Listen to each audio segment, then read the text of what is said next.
I can't figure out how CatDog goes to the bathroom, and I'm disturbed.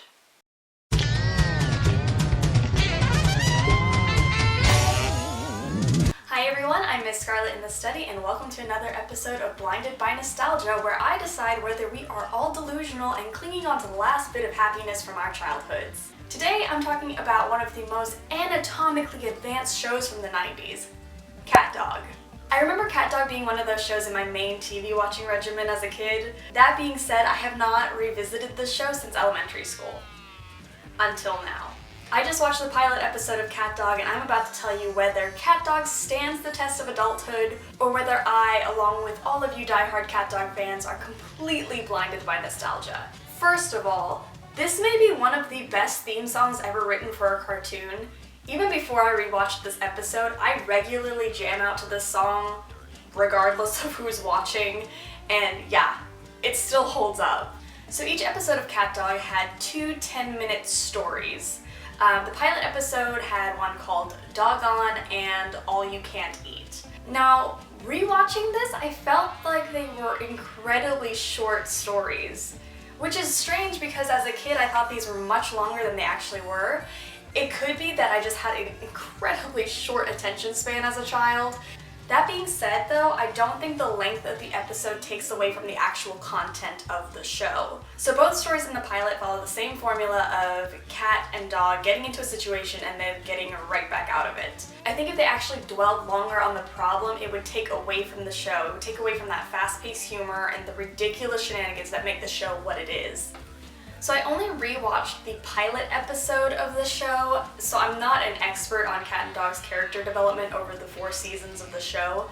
But I remember Cat being a whole lot meaner to Dog than he is in the pilot.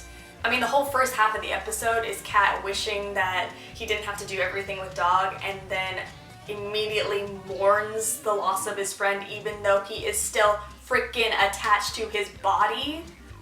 Both Doggone and All You Can't Eat show that Cat is actually a really good friend to Dog, which is a pleasant surprise because I always as a kid related to Cat more, and it's so nice to know that he's not a complete like I remember. What still really holds up for this show is how Cat and Dog are complete polar opposites. Like, you can be a cat or a dog, or you know someone who's a cat or a dog. Hopefully you don't know someone who's a cat dog, like butt to butt. And as much as I didn't care for Dog's character as a kid, rewatching it now, he's cute and he's genuine, and I think it really balances out his goofiness to make it a little less irritating of a character. So this episode didn't really touch too much on the ensemble characters that I remember as a kid, but I will say how much I love their character design. Every character looks completely different to another one, especially this guy. Like, who looks like that? And they honestly do round out the whole episode. Like I mentioned before, the humor in this show is very fast-paced. I don't think I would have caught these jokes when I was younger, and not only because I was just a slow child in general, but the jokes are more clever than I remember them being. The entirety of All You Can't Eat is brilliant. CatDog is banned from eating at Taco Depot, and they try to find a way in by sneaking in and or dressing in drag, which really brings me back to OG Looney Tunes. Nostalgia-ception! Oh, and I would like to take a moment to point out my favorite joke of this episode. Okay, synchronize watches now. So if we overlook the fact that we never questioned that a cat and dog share the same organs and didn't have back legs, and I mean, how did they even go to the bathroom? Anyway, are we blinded by nostalgia?